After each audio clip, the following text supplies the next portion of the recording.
नमोस्तु गुरुदेव, नमोस्तु गुरुदेव, नमोस्तु गुरुदेव। बोलिए मुनि श्री प्रमाण सागर जी महाराज की जय। नमोस्तु गुरुदेव, नमोस्तु गुरुदेव। संकट समाधान का आज का इस सत्र पर प्रारंभ करें। मनेन्द्रगढ़ छत्तीसगढ़ से झंवरलाल जी बोथरा गुरु चरणों में नमोस्तु पूर्वक पूछ रहे हैं, गृहस्थ आश्रम का पालन करते हुए सभी कसायों का समन करने का अभ्यास किस प्रकार करना चाहिए? गृहस्थ जीवन के लिए पालन करने योग्य धर्म का क्या स्वरूप है? बहुत अच्छा सवाल। देखिए, एक सद्गृहस्थ की पहचान है कि वह संयम से रहे, शांति से रहे, संवेग युक्त होकर रहे और संवेदनशील बन करके जिए। प्रत्येक गृहस्थ के मन में प्रशम भाव होना चाहिए। प्रशम, संवेग, अनुकंपा और आस्तिक्य, ये चार ऐसे गुण हैं जो प्रत्येक गृहस्थ को सद्गृहस्थ बनाने में निमित्त बनते हैं। प्रशम भाव का मतलब है क्रोधादि कषायों पर नियंत्रण, उनमें तीव्रता न हो। अगर कषाय तीव्र हो रही है तो ये हमारी धार्मिकता पर कलंक है। हर गृहस्थ को कषायों का शमन रखना चाहिए। सवाल किया है कषायों को हम कैसे कम करें? हर पल अपने प्रति जागरूक रहे, अपने आत्म स्वभाव का स्मरण करें, तत्व ज्ञान के बल पर कषायों का शमन करें। प्रायोगिक और अनुभूत प्रयोग के आधार पर मैं कहूँ तो भावना योग का नियमित अभ्यास कषाय शमन का अमोघ आधार है। मुझे सहज रहना है, मुझे शांत रहना है, मुझे संयम रखना है और मुझे सकारात्मक रहना है। इन चार सूत्रों को बार बार दोहराओ और इनके अतिरिक्त प्रतिदिन सुबह शाम 5-5 मिनट भावना योग करो। देखो जीवन में कैसा काया पलट होता है। प्रचंड क्रोधी व्यक्ति भी शांति मूर्ति हुए हैं। तो अंतरंग में ये भाव हमेशा बना रहना चाहिए। नियमित ये भाव जगाइए, आपके अंदर प्रशम भाव, क्षमता भाव और संयम भाव दोनों बढ़ेगा। दूसरा गुण है संवेग।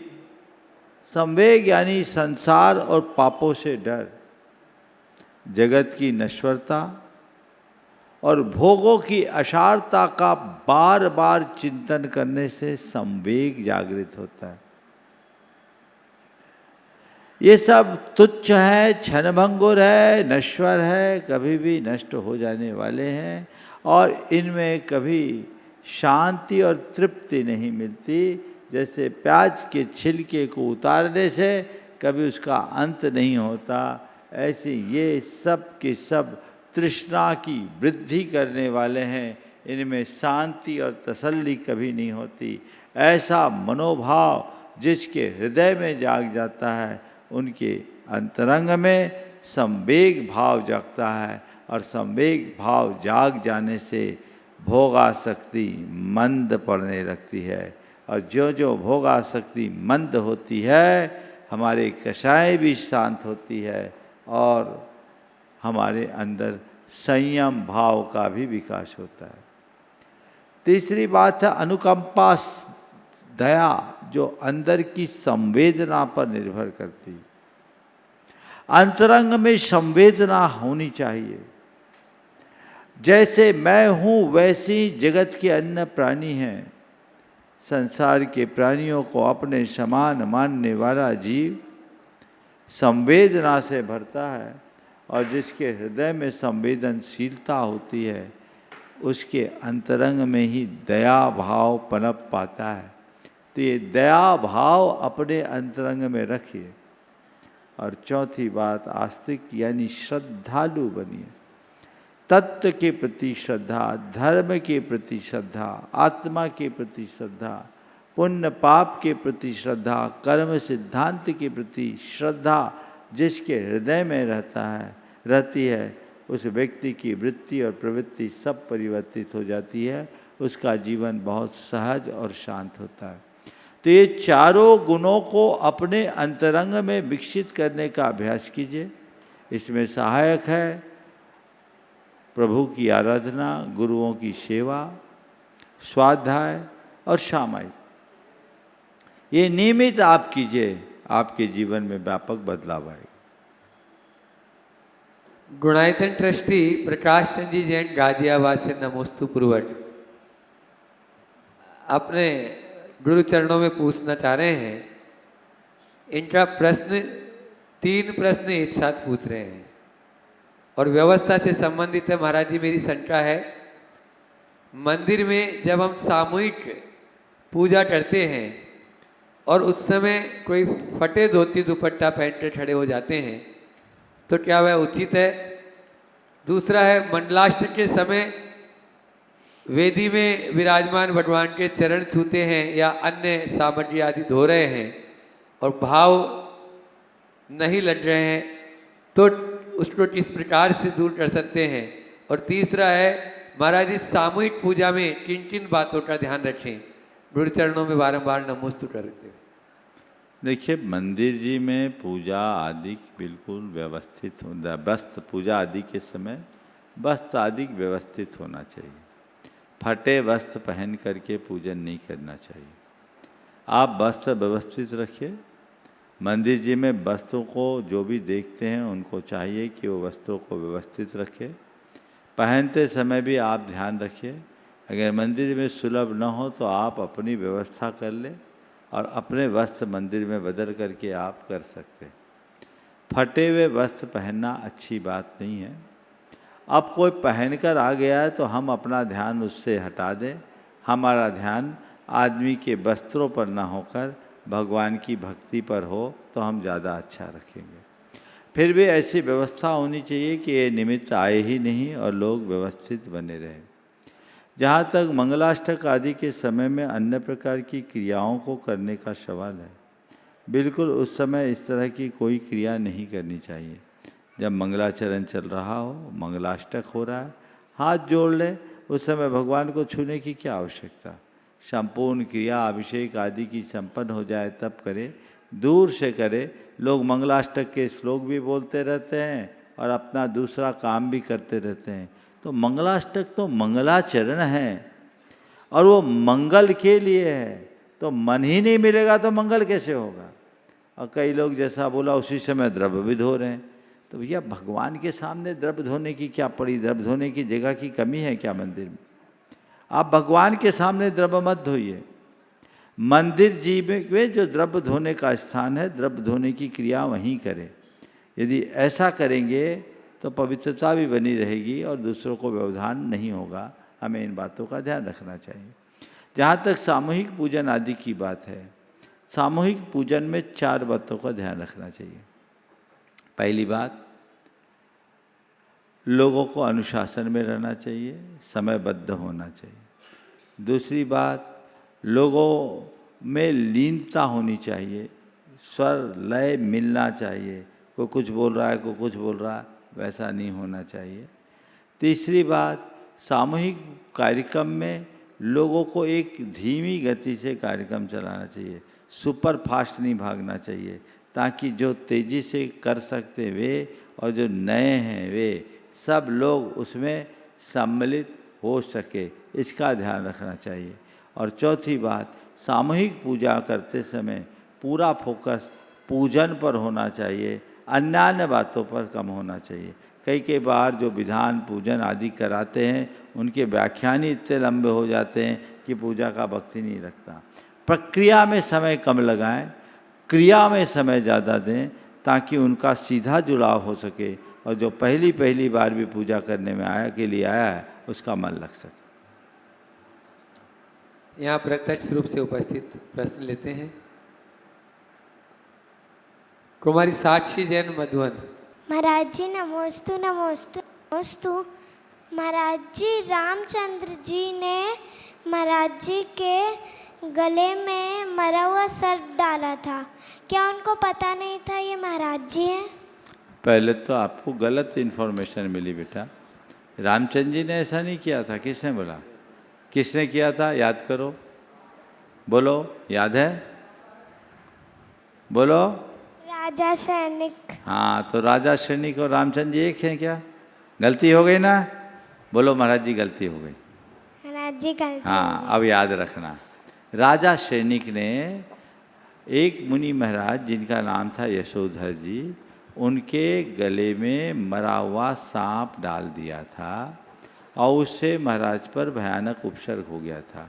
क्योंकि उन दिनों राजा सैनिक की जैन धर्म और जैन मुनियों के प्रति घोर अश्रद्धा थी।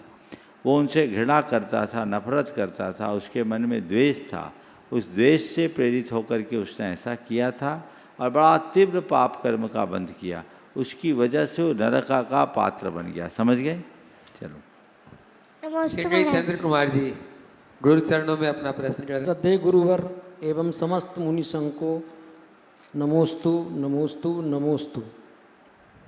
गुरुदेव, मेरा प्रश्न जो है वो दान से संबंधित है कि जो दान देते हैं और दान लिखवा देते हैं और वो दान देते नहीं हैं और वो लिस्टें बनते जाती हैं, पदाधिकारी बदलते जाते हैं, तो वो दान कैसे, यदि संस्था है पदाधिकारी तो कैसे उसको खत्म करें? निर्माल्य का जुम्मा कौन लेगा? देखिए, इस विषय में मैंने कई बार बोला, दान एक उत्तम कर्म है। लोगों को अपनी शक्ति के अनुसार बढ़ चढ़ करके दान देना चाहिए, लेकिन दान देते समय पहली कोशिश तुरंत दान देना चाहिए।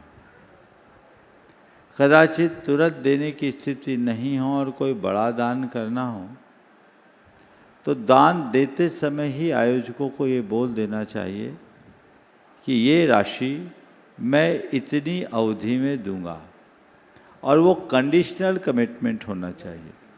मेरी आज जैसी परिस्थिति रही और मैं इस दुनिया में रहा तो इस टाइम ड्यूरेशन में मैं ये अमाउंट दूंगा, और घर आते ही उसको सबसे पहले नोट कर लेना चाहिए। अपने परिवार के में अन्य सदस्यों को, बच्चों को भी बता देना चाहिए कि बेटे आज मैं अमुक स्थान पर ये राशि दान स्वरूप बोल कर आया हूँ, अब इसे मेरी लायबिलिटी समझना। यदि मुझे कुछ हो गया तो मेरी लायबिलिटी में इस लायबिलिटी को भी जोड़ लेना। और जो राशि आपने घोष संकल्पित की है उसे तय समयावधि में बिना मांगे पहुंचाना चाहिए, सबसे उत्तम। सामने वाला मांगे इसका तो इंतजार भी नहीं करना चाहिए, क्योंकि दान मैंने किसी के दबाव में नहीं दिया है, खुद को कृतार्थ करने के भाव से दिया है। तो जो कार्य मैं खुद को कृतार्थ करने के लिए दिया हूँ, अपने जीवन को धन्य बनाने के लिए किया हूँ, उसमें मैं कोताही क्यों करूँ? ये मेरा पुण्य छीन करेगा। इसलिए कभी भी आप दान बोलिए तो आप खुद पहुंचा दीजिए। सामने वाला मांगे ये तो बात की बात है, आप पहले ही दीजिए। दूसरी बात, जहां आप दान बोल के आए उनको ज़रूर बोल दें कि भैया मुझे समय समय पर स्मरण पत्र, रिमाइंडर भेजते रहना ताकि मैं देता रहूं, और अपनी राशि अपनी तय सीमा में सुविधानुसार पहुंचाने का प्रयास करना चाहिए, पहुंचा देना चाहिए। ये है मार्ग। और कमेटियों के पास उसकी पूरी की पूरी लिस्ट होनी चाहिए। एक के बाद दूसरी कमेटी आए, तीसरी कमेटी आए, वो उस पूरी की पूरी व्यवस्था को दातारों तक सूचित करके लेते जाए। ये है धर्म सम्मत मार्ग। लेकिन मैं देखता हूँ आजकल लोगों में कुछ ट्रेंड उल्टा चल पड़ा है। बढ़ चढ़ करके दान राशि बोल देते हैं, सम्मान पा लेते हैं, समाज में नाम पा लेते हैं, और कई कई लोग एक पैसा भी नहीं देते, खाता भी नहीं खोलते। इन कर्म फूटों को ये पता नहीं कि ऐसा करके वे अपने साथ कितना बड़ा अनर्थ कर रहे हैं। अरे भाई, तेरी देने की इच्छा नहीं थी, अनुकूलता नहीं थी, तो बोला क्यों? और बोला है तो तेरी जिम्मेदारी है कि तुम दो। या तो बोलो मत, और बोल दिया है तो चुकाने में रंच मात्र विलंब मत करो। जितनी उदारता से आप बोलते हो उतनी तत्परता से चुकाने का भाव रखना चाहिए, अन्यथा ये तीव्र अंतराय कर्म का कारण बनेगा। एक भाई जिसको व्यापार में लगातार नुकसान पर नुकसान हो रहा था, मेरे पास आया, बोला महाराज जी कोई उपाय बताइए, जहां हाथ डाल रहा हूं नुकसान हो रहा है, सब कुछ ठप हो गया। पता नहीं उसको देखकर मेरे मन में भाव कैसा आया। मैंने कहा ये बताओ, तुम्हारा कोई दान का पैसा तो नहीं रुका हुआ है, कहीं दान बोला था वो तो नहीं रुका हुआ है? उसने थोड़ा याद किया और बोला हाँ महाराज जी, मैंने अमुक स्थान पर एक दान राशि बोली थी और इतने साल हो गए मैंने नहीं चुकाया। मैंने कहा एक काम कर, तुम सबसे पहले भगवान का अकाउंट क्लियर करो। तुम्हारे अंतराय का ये प्रबल कारण हो सकता है, उसे क्लियर करोगे सब क्लियर हो जाएगा। और जो राशि तुमने बोली है उससे कुछ बढ़ा कर देना, कम मत करना। उसने मेरी बात को अपनाया। जो घोषित राशि थी उसने वहाँ के लोगों से संपर्क करके ब्याज समेत चुकाया। आप सुनकर ताज्जुब करेंगे, उस आदमी का पूरा पासा ही पलट गया। 6 महीने में जो नीचे जा रहा था वापस ऊपर चलना शुरू हो गया। ये बदलाव, अंतराय ऐसे भी टलते हैं, लोगों को पता नहीं रहता कि हम क्या कर रहे हैं। देव द्रव्य का उपभोग तीव्र अंतराय का कारण है और दान अंतराय के निवारण का श्रेष्ठ साधन है। लोग इसको समझे जाने तो बहुत बदलाव आ सकता है। मेरे पास ऐसे कई लोगों के प्रकरण हैं, प्रसंग है, मैं सुनाऊं तो बहुत समय लग सकता है। पहले मैंने समय समय पर बताया, दे के मुकरने वालों की दशा क्या हुई, भूल जाने के बाद देने के बाद दशा क्या हुई, ना देने वालों की स्थिति क्या हुई। ये सारी चीज़ें लोगों के जीवन में घटी है, उन सब पर ध्यान देना चाहिए और ऐसे कृत्यों से अपने को बचाना चाहिए। कई लोगों को प्रभाव इसी भाव में दिख जाता है, कईयों को भवांतर में, लेकिन परिणाम तो सबको मिलता ही है। इसलिए इसके प्रति सभी को सजग रहना चाहिए। जबरदस्ती दान देना नहीं, हाथ जोड़ लो। कोई कहे मेरे जैसा मुनि भी तुमसे कहे, तुम तो कह देना महाराज जी आप आशीर्वाद दो कि उस लायक हो के आपके पास आऊँ। जब मेरी सामर्थ होगी मैं आऊँगा। और गुरुओं के सामने अपनी सामर्थ्य को कभी कम मत करना, वहाँ उदारता रखना। अगर वहाँ गरीब बनोगे जिंदगी भर गरीब बने रहोगे। हकीकत के साथ चलो तो जीवन संतुलित होगा। गुरुदेव, यदि कमेटी उसको राइट ऑफ कर दे, जैसे ऐसा पैसा नहीं आता है, नहीं मिल रहा है, तो उसका पाप। अब देखो, कमेटी के साथ तो ये स्थिति कब तक मांगे, कितना मांगे, तो वो कमेटी पाप की भागी नहीं है। पाप का भागी तो बोलने वाला है, देने वाला है। अब कई लोग एक जगह के बोले कि कहीं क्या था, किसी ने दान दिया, उससे मांगा, वो नाराज होने लगा। बोला हमने बोला था तो बोला था, हम नहीं देंगे। अब क्या बोले ऐसे लोगों को? आप सब संस्थाओं में देखोगे एनएल जैन मुस्कुरा रहे हैं, वो भी भुगत भोगी हैं कईयों के, तो है ना। तो ये चीज़ें होते रहती है सब संस्थाओं में। ये परंपरा ठीक नहीं, इसे बदलना चाहिए।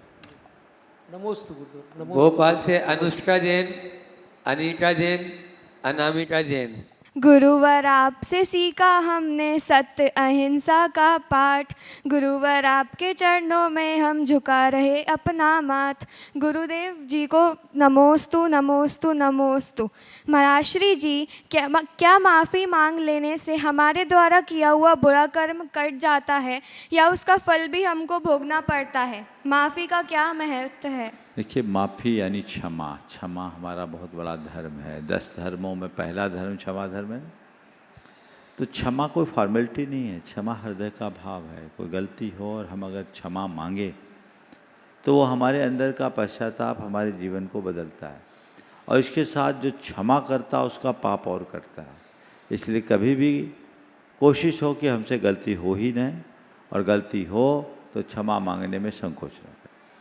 नमोस्तु महाराज। चलते फिरते तीर्थ हैं गुरुवर, वाणी जिनकी गंगाधार, प्रमाण सागर मुनिवर के चरणों में मेरा बारंबार नमस्कार। हे गुरुदेव, नमोस्तु नमोस्तु नमोस्तु। गुरुदेव, मैं MBBS प्रथम वर्ष की छात्रा हूँ। एनाटॉमी सब्जेक्ट में डिसेक्शन करते समय मन थोड़ा विचलित रहता है, लेकिन सीखना तो ज़रूरी है ही अब, तो इसका क्या उपाय कर सकते हैं? ऐसी कई जगह व्यवस्था बन गई है कि मॉडल्स के माध्यम से, कंप्यूटर के माध्यम से सारा एनाटॉमी का ज्ञान किया जाता है। तुम थोड़ा पता करो, जहाँ तक बने डिसेक्शन से बचो। अगर ये बच जाओ तो बहुत अच्छा। बहुत जगह ऐसा हो रहा है जहाँ डिसेक्शंस पूरी मॉडल्स पर होते हैं, तो बात करो। तुम्हारे कॉलेज में भी ऐसा हो सकता है, तो ऐसा बचाओ। ठीक है ना? जी महाराज। ऐसा प्रावधान है ना, अनिवार्य तो नहीं है। वैसे तो यूनिवर्सिटी जैन की है, लेकिन फिर भी वो लोग करवाते तो हैं। आप उनसे बोलो, और इसका तुम सर्च करो। मुझे जानकारी कई जगह ऐच्छिक कर दिया गया है, डिसेक्शन की जगह मॉडल्स पे करने का विधान हो गया है, तो उसका लाभ लेना चाहिए। महाराज जी, एक प्रश्न और है। हाँ, रोग पूर्ण जन्म या इसी जन्म में किए बुरे कर्मों का फल है? कई लोग सात्विक जीवन जीते हैं फिर भी असाध्य रोग से पीड़ित हैं, तो इसका क्या कारण हो सकता है? बिल्कुल। रोग के मूल में कारण है शाता वेदिनी कर्म, अंतरंग है, और बहिरंग है जो आप लोग मेडिकल की भाषा में कहते हैं इन्वायरमेंट है, जेनेटिक प्रॉब्लम है, बहुत सारी चीज़ें, खान पान। तो ये सब एक दूसरे के साथ नैमित्तिक जीवन संबंध बने रहते हैं। सादा जीवन जीने वाले को भी रोग जकड़ लेता है। हमारे गुरुदेव को देखो, गंभीर रोग हुआ, बीमार रहे। उनका जीवन तो सात्विकता से ओतप्रोत था, लेकिन कर्म कहीं नहीं छोड़ता। और आज के समय में सादा जीवन जीने वाले के लिए भी जो खान पान में रसायनों का प्रयोग हो रहा है, आज लोग जो रासायनिक खाद का अंधाधुंध प्रयोग कर रहे हैं और कीटनाशकों का प्रयोग हो रहा है, वो सारे अनाज, फल, सब्जी सबको तो जहरीला बना रहे हैं। तो आप जहर खाओगे तो शरीर कहाँ से टिकेगा? इसलिए अब मैं सबसे कहूँगा, कर्म तो अपनी जगह है, लेकिन ये जो बाहर का परिवेश है इसे भी बदलना चाहिए, और लोगों को रसायन रहित पदार्थों का ही सेवन करना चाहिए, जिसे आप लोग ऑर्गेनिक बोलते हैं। कोशिश कीजिए सब कुछ ऑर्गेनिक ही सेवन में। चलो, नमोस्तु। कोलकाता से आज अपने बीच में मनीष जी, भरत जी गंगवाल। कलकत्ता से गुरुवर पवन मनीष भरत जी गंगवाल का आपको नमोस्तु। और मेरा परम सौभाग्य है कि आज अपने पूरी परिवार के साथ आपका दर्शन कर पा रहा हूँ। मेरा प्रश्न ये है गुरुजी कि जैसे ये अर्ध कियो निज है तो तुमको अर्पित हूँ, ध्यानत कियो शिव खेस तुम्हें समर्पित हो। तो ये ध्यानत, और मान लीजिए जो जिनवाणी को लिखते हैं वो अपना नाम देते हैं, तो ध्यानत की जगह मैं मनीष नहीं बोल सकता हूँ क्या कि मेरे स्वयं में मेरे भाव बढ़े, कि मैं खुद कर रहा हूँ, दूसरे की नाम उस पूजा में ले रहा हूँ। तो ये मतलब भैया ऐसा है, बदल लो पर चोरी हो जाएगी। क्यों? ये आभार व्यक्त करो उन कवियों का जिनने पूजाएं रच दी, और उन पूजाओं के रच देने से तुम्हारे पास बोल मिल गए। नहीं तो तुम भगवान के सामने बोलोगे क्या? अपने पास तो उतनी क्षमता है नहीं कि हम भगवान का गुणगान कर सके। तो किसी रचनाकार ने रचना रची, ये सब काव्य है, कविताएं, जिनवानी नहीं, जिनवानी संग्रह है, तो ये उनकी कविताएं, उनने लिखा। तो अब हम उसका नाम ही साफ कर दें तो उसके प्रति आभार कहाँ होगा? तो उस समय ये समझ लो, ये ध्यानत हम बोल रहे हैं, मैं भी थोड़ी देर के लिए ध्यानत बन गया। तो मनीष ध्यानत बन जाए। तो ध्यानत की जो निषेध जो लाइन आप लोग बोलते हैं, इस तरह जहाँ भी जिनके नाम हैं, मूल लेखक के नाम को कभी मत हटाना, उसमें अपना भाव जोड़ लेना, समझ गए? ये उनके प्रति कृतज्ञता और आभार हो। वो तो समझे, लेकिन गुरुजी अपना भाव कैसे बने? मेरे मन में विचार फिर मनीष मनीष कर रही है, वो जो आदमी व्यक्ति कर अरे रहा है, हम तो भगवान से जुड़ गया, और भगवान का भक्त है, जो लाइन लिखी वो उसी की है, ऐसा जोड़ ले भाव, हो गया काम। एक मेरा बच्चा प्रश्न करेगा। नमोस्तु गुरुवर, नमोस्तु नमोस्तु। गुरुवर, मेरा प्रश्न ये है कि जैनिज़्म एक ईश्वरवादी धर्म नहीं है, मतलब एथिस्ट है, जितना मैंने किताबों में पढ़ा है। तो इसमें जिसमें आत्मा और कर्म को सर्वोपरि माना जाता है, तो इसमें फिर पूजा पाठ, विधि विधान, ये रीति रिवाज जितने भी होता है, इनका क्या महत्व रहता है? क्या आदमी जैनिज़्म में प्रोग्रेस बिना ये सब चीज़ें करे बिना भी कर सकता है, ये मूल्यों को मान के जैनिज़्म के? देखो, दो शब्द है, एक रिचुअल, एक स्पिरिचुअल। धर्म का अंतरंग तत्व जो है वो स्पिरिचुअल है, जो तत्व दर्शन के साथ जुड़ा है, आत्मा और कर्म का संबंध है। और हमें कर्मों को काटने के लिए साधना करनी पड़ेगी, और वो मूलतः निर्वृत्ति का मार्ग है। सम्यक दर्शन, ज्ञान, चारित्र को अंगीकार करो, मोक्ष मार्ग में आगे चलो। कर्म काटने का मुख्य निमित्त ही है। लेकिन जब हम धार्मिक क्रियाएं करते हैं, पूजा पाठ आदि, तो उतने देर तक हमारा शुभ भाव बना रहता है। पूजा पाठ करें, जैसे अभी आए हो, इस कार्यक्रम को अटेंड कर रहे हो, इस ढंग का समाधान में सम्मिलित हो रहे हो, प्रवचन सुन रहे हो, उतनी देर शुभ भाव हुआ ना। तो शुभ भाव होने का दोहरा लाभ मिलता है। पहला क्या? उतनी देर अशुभ से बच गए, पहली बात। अशुभ से बच गए, इसलिए हमने शुभ का आलम्बन लिया। फिर शुभ भाव हमने अपनाया, उसका असर हमारे सबकॉन्शियस में पड़ा, तो हमारे अंदर विशुद्धि जगी। जब हमारे अंदर विशुद्धि जगती है तो हमारे अंदर के रसायन बदल जाते हैं, हमारे अंदर की जो केमिस्ट्री चेंज होती है, तो हमारे कर्मों का केमिस्ट्री, हमारी कर्मों की केमिस्ट्री चेंज हो जाती है। तो उससे हमारे कर्म झड़ते हैं, हमारी आत्मा में पवित्रता आती है। इसलिए धार्मिक क्रियाकलापों को कोरा कर्मकांड कहना अज्ञान है। ये कोरा कर्मकांड नहीं, कर्म की जड़ उखाड़ने की क्रिया है। तो प्रारंभिक भूमिका में जो बहुत ज़्यादा ध्यान तप नहीं कर सकता, उसके लिए क्या रास्ता है? ध्यान कर नहीं सकते, तपस्या कर नहीं सकते, तो कहाँ जाओगे? पूजा करना नहीं है, पाठ करना नहीं है, जाप करना नहीं, तो कहाँ जाओगे? पापों में, भोगों में, तो और गड्ढे में जाओगे ना। तो उससे बचने के लिए, अशुभ से बचने के लिए शुभ का आलंबन जरूरी है। तो जैन धर्म में जो रिचुअल की बात है वो स्पिरिचुअल के लिए। तो हम रिचुअल से कहाँ बढ़े? स्पिरिचुअल की ओर। समझ गए? पंकज जी सेठी, रांची। महाराज श्री, आप अभी रांची प्रवास के दौरान जो हम लोगों ने डायलिसिस सेंटर बनाने का हाँ बोलो। डायलिसिस सेंटर बनाने का जो कार्य शुरू किया है, उसमें आपने आशीर्वाद, आपके चरण भी पड़े थे। कार्य में कुछ प्रगति हुई भी है, परंतु अभी कुछ ब्रेक बीच बीच में आ रहे हैं, तो कृपया उसके लिए आशीर्वाद दीजिए। और मैं पहाड़ पे चढ़ना चाह रहा हूँ, वंदना के लिए आया हूँ, तो उसके लिए भी आशीर्वाद दीजिए। सवाल है कोई? सवाल महाराज। पहले तो मैं चाहूँगा इनका जोरदार अभिनंदन कर लें। ये लोग बहुत अच्छे सामाजिक कार्य रांची में संपन्न कर रहे हैं।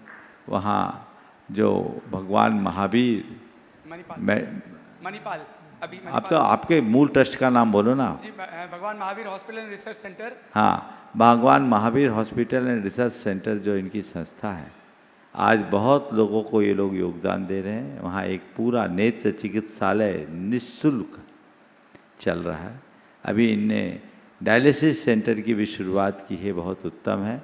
मैं इसके लिए पूरी टीम और अन्य कल्याणकारी उपक्रम ये लोग चलाते रहें। कई बार पूर्णमल जी सेठी ने इसी मंच से उसकी चर्चा की है। मैं इसके लिए पूरी टीम को आशीर्वाद देता हूँ। आपका काम जल्दी हो और आपकी वंदना भी निर्बाध हो।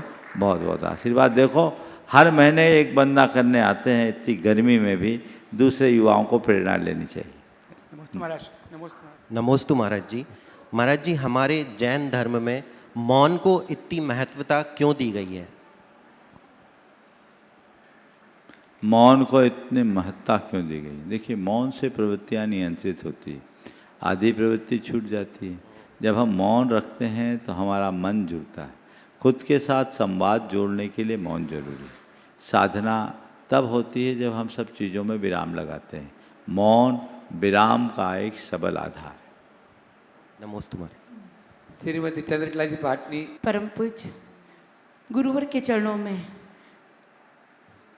जितने प्रतिच्छेद केवली भगवान के उतने होते हैं, उतने बार उनके चरणों में अनंतों बार नमोस्तु नमोस्तु नमोस्तु। गुरुदेव, मेरा प्रश्न है कि संसार में जो व्यक्ति कार्य करता है उसको तो यश नहीं मिलता है, और जो नहीं करता है उसे यश मिलता है, तो उसके कौन से कर्म का बंध होता होगा? पहली बात तो काम करने वाले को यश अपयश से ऊपर उठ के काम करना चाहिए। यश के लिए हम अच्छा कार्य नहीं करते, हम अपने जीवन के विकास के लिए अच्छा कार्य करते हैं। खुद के कार्य से जब तक खुद को संतुष्टि ना हो तो कार्य का कोई आनंद नहीं रहता। तो हम खुद के कार्यों से खुद को संतुष्टि दें, पहली बात। दूसरी बात, अच्छा कार्य करने के बाद भी यश न मिलने का एक बड़ा कारण है। भगवती आराधना में लिखा है कि जो अच्छा कार्य करने वालों की अनुमोदना नहीं करता, आलोचना करता है, उस व्यक्ति को ऐसा कर्म बनता है कि कितना ही अच्छा करे लोग उसकी आलोचना ही करेंगे। तो ऐसे लोगों को हमेशा जब ऐसा होता है तो मायूस नहीं होना चाहिए, बल्कि ये सोचना चाहिए कि निश्चित हमने अच्छा कार्य करने वालों की आलोचना की है, जिसका परिणाम आज हम भोग। श्रीमती चंद्रकला जी पाटनी, रांची। गुरु चरणों में अपना प्रश्न करें। मेरी तरफ से, जगत के सब जीवों की तरफ से गुरुदेव के चरणों में नमोस्तु, सभी मुनि राजों के चरणों में नमोस्तु। महाराज श्री, समस्याएं इतनी बलवान नहीं होती, लेकिन मनुष्य अपने आप को समस्याओं में घिरा हुआ महसूस करता है, तो उसमें अपने आप को सहज किस प्रकार से रखे? बहुत अच्छा सवाल। समस्याएं उतनी बलवान नहीं, लेकिन मनुष्य अपने आप को समस्याओं में ही घिरा महसूस करता है। समस्याओं के सामने असहज होने का सबसे बड़ा कारण है आत्मविश्वास की कमी और नकारात्मक सोच। यदि मनुष्य का आत्मविश्वास प्रगाढ़ हो, उसकी सोच सकारात्मक हो, तो बड़ी से बड़ी समस्या को बड़ी कुशलता से दूर कर सकता है। मैं तो सभी से कहना चाहता हूँ कि तुम्हारे सामने कभी भी कोई भी कितनी भी बड़ी समस्या क्यों ना हो, घबराओ मत। समस्या की तरफ मत देखो। एक काम करो, तुम्हारे सामने इतनी बड़ी समस्या हो, और बड़ा कर लेता, इतनी बड़ी समस्या हो, क्या दिख रहा है आपको? इतनी बड़ी समस्या हो, और इतनी बड़ी समस्या, कुछ मत करो। इतनी बड़ी समस्या को मत देखो, खुद को इतना बड़ा कर लो।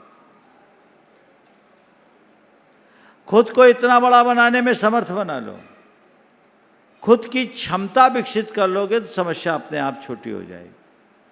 हम लोग समस्याओं से जूझने में अपनी शक्ति को नष्ट कर देते हैं। जितनी शक्ति समस्या से जूझने में खपाते हैं, यदि वही शक्ति समाधान की को तलाशने में लगा दें तो हमारी समस्याएं अपने आप शांत। सुनील जी अजमेरा हजारीबाग। गुरुदेव के चरणों में नमोस्तु। दिगंबर जैन पंचायत हजारीबाग का पंच बाल यति मुनि राजों के चरणों में नमोस्तु नमोस्तु नमोस्तु। गुरुदेव, हमारे दिगंबर जैन समाज में बहुत सारे ऐसे जिनालय हैं जिनके अगल बगल में बहुत सारी भूमि बिक्री हो रही है, और उसको खरीदने के लिए नॉन जैन इधर उधर के लोग बहुत दिमाग लगा रहे हैं, और समाज को उस ज़मीन की आवश्यकता है, लेकिन समाज के लोग अपने विकास की का पूरा ध्यान देते हैं, श्री जी के दरबार का विकास कैसे हो उस पर ध्यान नहीं जाता है। और अगर ऐसा होता है कि वो जो समाज के लिए उपयोगी ज़मीन है वो ज़मीन अगर कोई दूसरे ले लेते हैं तो फिर वो जगह फिर किसी काम की नहीं रह जाती है। तो गुरुदेव कुछ ऐसा मंत्र दीजिए पूरे भारतवर्ष में समाजों को कि मंदिर से लगी हुई ज़मीन अगर कोई मिलती है और जो मंदिर के लिए उपयोगी है तो उसके लिए श्रावक का क्या कर्तव्य होता है, उसको कैसे कितना दान देना चाहिए, इस पर आप मार्गदर्शन दें। नमोस्तु महाराज। देखिए, जब कभी भी किसी भी मंदिर की बात हो, मंदिर के आजू बाजू की कोई भी जगह अगर बिक रही हो तो उसे मंदिर के लिए ही उपयोगी समझना चाहिए, क्योंकि उससे मंदिर की पवित्रता और मंदिर की सुरक्षा सुनिश्चित रहेगी। यदि आपने इस बात को नज़रअंदाज कर दिया और पता नहीं कौन आकर बस जाए, भक्त का कोई ठिकाना नहीं, तो फिर तो कल आपको घुसना ही मुश्किल होगा। अभी आपको बताऊं, कई पुराने शहरों में अब पुराना शहर नए शहर की तरफ शिफ्ट हो रहा है। लोग अपने मंदिर तो जो के तो रहे, लोग सब नए शहरों में चले गए, मैं स्थानों का नाम नहीं ले रहा हूँ। वो मंदिर के पास बसे लोगों ने अपने घरों को बेच दिया और ऐसे समुदाय के लोग ले लिए कि अब मंदिर जाना मुश्किल होने लगा। ये एक पूरे देश की कहानी है। तो मैं आप सबसे कहता हूं, कभी भी किसी भी मंदिर के इर्द गिर्द कोई जगह हो तो समाज को येन केन उपाय ने यदि वो जगह उपलब्ध होती तो खरीद लेना चाहिए। आप थोड़े दिन के लिए अपने डेवलपमेंट के दूसरे कार्यों को रोक दीजिए, चलेगा, लेकिन मंदिर और उसके आसपास के परिसर को सुरक्षित रखने में कोई विलंब मत कीजिए और समाज को इसके लिए बढ़ चढ़ कर के उत्साह से दान देना चाहिए, अपनी भागीदारी निश्चित करनी चाहिए। ऐसा करेंगे तभी उसका परिणाम निकल पाएगा। इसलिए इन बातों पर बहुत गंभीरता से विचार करना चाहिए। कहीं पर भी इस तरह की बातें हों उसमें संकोच मत करना, न महंगा देखना न सस्ता देखना, उपयोगिता देखना, क्योंकि हमारा मंदिर के आसपास का परिसर यदि हमारे अनुकूल नहीं रहा तो कल हमारा धर्म ध्यान भी बाधित होगा और हमारे सारे धर्म ध्यान की क्रियाएं मंदिरों से जुड़ी हुई है। इसलिए मंदिरों के आसपास के क्षेत्र को हमें प्रमुखता से देखना चाहिए। ओम। कल MPPSC WPSC का एग्जाम है, सभी बच्चे आपसे आशीर्वाद चाहते हैं। ओम। अच्छा, PSC का एग्जाम जी महाराज, सभी को नमोस्तु महाराज जी, नमोस्तु। पुष्पाजी सेठी साड़म सीधे सीधे प्रश्न करेंगे। नमोस्तु महाराज, सभी चारों महाराजों को नमोस्तु नमोस्तु नमोस्तु। महाराज, साल भर से भावना योग कर रही हूँ दोनों टाइम। बदन में बहुत दर्द रहता था और रोज बाम लगा लगा के टाइम बिताते थे। अभी सारा दर्द ठीक है, बाम का याद ही नहीं आता। ओम। क्या बोल रही? भावना योग करी, सब आराम है ना? आशीर्वाद। मीनाई ठक्कर आरदेव जैन इंदौर गुरुचरणों में अपना प्रश्न करेंगे। नमोस्तु महाराज जी। महाराज जी, अपने जो अधिक मास अभी चल रहा है, 2 जेठ चल रहे हैं, उसमें अपने जैन समाज का क्या रोल रहता है? उसमें अच्छे काम किए नहीं जाते हैं तो उसके लिए क्या है? देखिए, हर 3 साल में 1 महीना अधिक होता है, जिस महीने में होता है वो अधिक मास कहलाता है। ज्योतिष शास्त्र के अनुसार उन दिनों अच्छे मुहूर्त नहीं होते, तो जो मुहूर्त को मानते उनको उन दिनों अच्छे काम करने के लिए टालते। ब्याह शादी अधिक नहीं होते, यानी कोई मांगलिक कार्य नहीं होते। लेकिन ऐसे समय में भगवान की पूजा भक्ति तीर्थ यात्रा से अच्छा और कोई काम नहीं है। इसलिए आप लोग जैसे लोग अगर निकल आए हैं और तीर्थ यात्रा का आनंद ले रहे, पूजा विधान कर रहे हैं, तो इससे बड़ी बात और कोई नहीं है। सबको इसका लाभ लेना चाहिए। नमोस्तु महाराज। देवेंद्र जी, सोनू जी और सुधीर जी, मधुवन। हेलो, नमोस्तु महाराज जी। महाराज श्री 25 तारीख को जो अपन मौन रैली और जो माता जी की जो घटना हुई है उसको किस तरह से बनाए पूरे देश को, उसके विषय में मैं आपका संदेश, आपका संबोधन चाहते हैं उसमें। देखिए, विगत 2 दिनों से मैंने इसमें लगातार बोला है और मुझे बड़ी प्रसन्नता है कि इस मंच से कही गई बात को पूरे देश ने हाथों हाथ लिया है और जैसी मेरे पास सूचना है पूरे देश में इस कार्य के प्रति बहुत अच्छा उत्साह है। आप ये देख रहे हैं, आज और स्पष्ट चित्र सामने आ गया है एक बार इसको रिवर्स भी करिए। देखिए वो कार किस तरीके से चपेट में ले रही है और कुचलते हुए जा रही है। मेरा आप सबसे ये कहना है कि हम कोई कार्यक्रम नहीं कर रहे। राष्ट्रीय संत सुरक्षा अभियान का मंगलाचरण है, क्योंकि ऐसी घटनाओं से हम सीख न ले तो आने वाले दिनों में हम अपने आप को सुरक्षित कैसे रखेंगे। इसलिए मैंने पूरे देश के साधु संतों और समाज के लोगों से निवेदन किया था। मुझे बड़ी प्रसन्नता है कि लगभग सभी प्रमुख साधु संतों के वक्तव्य भी इस विषय में आ गए और समाज की सभी वर्गों के लोग, चाहे दिगंबर हो श्वेतांबर, इस क्षेत्र में आगे आए, क्योंकि ये वेदना है, ये पीड़ा है, व्यथा है, हर किसी के मन में है। हर साल इस तरह की घटनाएं घटती रहती है, हम लोग प्रतिक्रियाएं व्यक्त करके रह जाते हैं। तो मेरे मन में भाव आया, अब प्रतिक्रिया से मतलब नहीं है, अब तो हमें इसका स्थायी हल ढूंढना होगा।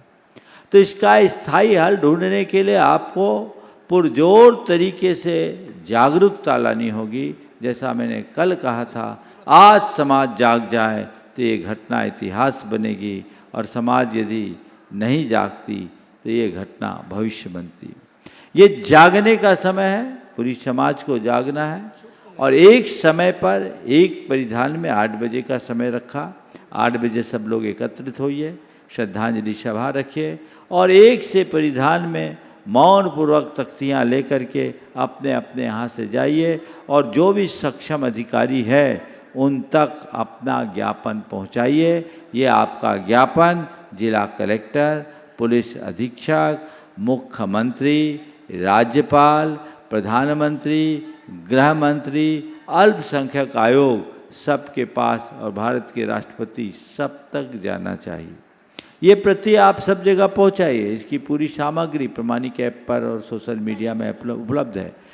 ज्ञापन का मसौदा भी उपलब्ध है, आपको लिंक वहाँ उपलब्ध है, सब चीज़ें, सारी सामग्री उपलब्ध है।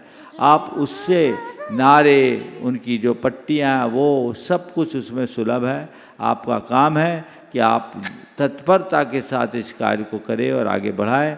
सभी लोग इसमें आगे आएँ, युवा वर्ग विशेष से आगे आए। जो लोग अभी तक इसमें पूरी तरह सक्रिय नहीं हो पाए, अभी आज का दिन तो निकल गया, कल का पूरा दिन आपके पास है, आज की रात्रि है, आप तो रात भर में बात बदल सकते हैं। तो इसके लिए एक पूरा का पूरा माहौल बनाइए ताकि आगे आने वाले दिनों में इस तरह की घटनाओं की पुनरावृत्ति न हो। कल का रविवार आप इसी कार्य के लिए समर्पित कर दीजिए ताकि परसों के दिन ये हो और हर जगह ये जैन समाज के बैनर तले कार्यक्रम हो, ताकि हम अपनी समाज की शक्ति भी दिखा सके और इसका हल निकाल सके कि आखिर ये सब कृत्य हुआ है, इसके पीछे है कौन। जो आपकी मांग है उन मांगों को मंगवाया जाए। अपना उद्देश्य किसी से प्रतिशोध नहीं, न्याय है। हम न्याय पाना चाहते हैं, प्रतिशोध लेना नहीं चाहते। ये अभी मुझे सूचना दी है, munipramansagar.net जो वेबसाइट है उसमें सारी चीज़ें उपलब्ध है। प्रमाणिक ऐप पर भी इसको अपलोड कर दो तो अच्छा होगा और अन्य माध्यमों से भी आप इसको कर दीजिए। तो ये अब आप इस कार्य के लिए सब लोग बढ़ चढ़ करके हिस्सा लें, इसे पूर्ण करें, इसमें किसी भी प्रकार की कटौती ना करें। हमारी थोड़ी सी शिथिलता बहुत बड़ा नुकसान दे सकती है, देती ही आई है, इसलिए अब संभलने की ज़रूरत है। इसके लिए न्यायिक जांच हो, एक SIT बैठे, साधुओं के लिए सुरक्षा की पूरी व्यवस्थाएं हों, प्रशासन के साथ उसका पूरा समन्वय हो। पूरे मांग में जो 5-6 मांग है वो सारे मांग आप पुरजोर तरीके से रखें और उसका पूरा प्रभाव दिखना चाहिए, परिणाम निकलना चाहिए। मुझे पूर्ण उम्मीद है इस कार्य के बाद समाज के लोग एक पूरी की पूरी टीम बनाकर आगे बढ़ेगी तो अंजाम तक इसे पहुंचाया जाएगा और परिणाम सही निकलेगा। सभी को आशीर्वाद। और मैं चाहूँगा आप लोग अपने अपने नज़रों में जिस प्रकार अभी गुरुवर ने बताया और जो आह्वान किया है, उस आह्वान के लिए निश्चित सभी आगे आ रहे हैं और आना ही चाहिए। आप जो भी इसमें जितना भी आप लोगों के यहाँ पर जो कार्य इसमें कर रहे हैं और जो ज्ञापन देने जाएंगे, इस सारा का सारा डाटा एक जगह सेंट्रलाइज हो सके, इसके लिए मैं एक नंबर बोल रहा हूँ, आप उस पर वह डाटा अवश्य पहुँचाएँ। 7253 7253 904 904 904 904। दोबारा रिपीट कर रहा हूँ 7253 904 904। इस नंबर पर अवश्य पूरा डाटा भेज दें और आपको जैसा कि बताया मुनि प्रमाणसर.net पर पूरा इसका जो भी बनाया है वह सबका उपलब्ध है। आप अवश्य उस वहाँ से लेकर और इस प्रचार में, इस अभियान में इस आप अपना हाथ लगाए और पुण्य कमाएं। अब चलते हैं सीधे सीधे मंचासीन मुनि श्री समादर सागर जी के पास में। वे अपने प्रश्न के द्वारा आप सबको ज्ञान की गंगा में अवगान करने का अवसर प्रदान कर रहे हैं। महाराज जी, देखा जाता है कि आज किसी को समय नहीं है अपनों के लिए। हाँ, अपनेपन का अभाव है, साथ बैठना, साथ उठना बैठना। तो हमारे महाराज जी 4 भावना कही है, मैत्री प्रमोद करुण्य माधुर्य भावना। तो ये वर्तमान में जो परिवेश है ये अपना क्या काम करेगी? नमस्ते महाराज जी। देखिए, अपनेपन को हम तभी बढ़ा सकते हैं जब हम आत्म भाव और अध्यात्म भाव को जोड़ें। लोगों की दृष्टि परमार्थ से हटकर पदार्थ पर केंद्रित हो गई। अब सब बातें लोग अपने ज़रूरतों के हिसाब से करने लगे। जब हम पर भौतिकता हावी होती है तो अपनत्व तो नष्ट होने लगता है। हमें परमार्थ से जुड़ना चाहिए और आत्मीयता, प्रेम, परस्परता जैसे गुणों को विकसित करनी चाहिए। इसके लिए एक काम कर सकते हैं, हम रोज़ भावना भाएं कि सबसे मेरी मैत्री हो। मेरी भावना की इन 4 पंक्तियों को भी अगर आप बार बार दोहराएं तो अपनत्व तो बढ़ सकता है। मैत्री भाव जगत में मेरा, सब जीवों से नित्य रहे। दीन दुखी जीवों पर मेरे, उर से करुणा स्रोत बहे। केवल इतनी ही बात अंतरंग में आ जाए तो हमारा अपनत्व तो बढ़ेगा, मैत्री भाव बढ़ेगा। हाँ। दिल्ली से अव्यय जैन गुरु चरणों में अपना प्रश्न कर रहे हैं। नमस्ते महाराज जी। महाराज जी, मेरा नाम अव्यय जैन है, मैं दिल्ली से आया हूँ। महाराज जी बोलो बोलो। महाराज जी, मैं रात को खाना नहीं खाता, घर पे मार्केट में जाता हूँ तब खाने का मन होता है, मैं क्या करूँ मैं? अच्छा, घर पे क्यों नहीं खाते? घर पे क्यों नहीं खाते? बोलो बोलो। माँ देती नहीं है इसलिए? हाँ, तो यही गड़बड़ है। देखो, हम रात में इसलिए नहीं खाते कि माँ नहीं देती, ये बात गलत है। रात में हम इसलिए नहीं खाते कि रात में खाने से जीव हिंसा होती। जीव हिंसा होती कि नहीं होती? बोलो।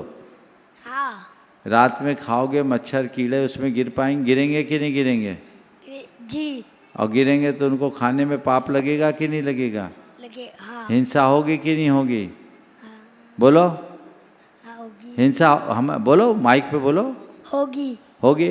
अब घर में खाने से हिंसा होगी, बाजार में खाने से हिंसा नहीं होगी क्या? होगी। बोलो। होगी। तो हिंसा हमको करना है क्या? नहीं। तो अपना धर्म अहिंसा है कि हिंसा? हिंसा। अहिंसा है ना? हाँ। थोड़ा दम से तो बोलो, कौन सा है धर्म? अहिंसा। हाँ, तो अब बताओ, अपने को बाहर खाना चाहिए क्या? नहीं। तो रात में खाने वाला सच्चा जैनी है क्या? नहीं। तो आपको क्या करना, सच्चा बनना है कि नकली बनना है? सच्चा। तो आप क्या करोगे? बाहर का खाना नहीं खाएंगे। बहुत सुंदर। चलिए, आज के सत्र को यहीं पर विराम। बोलिए परम पूज्य आचार्य गुरुवर श्री विद्यासागर महाराज।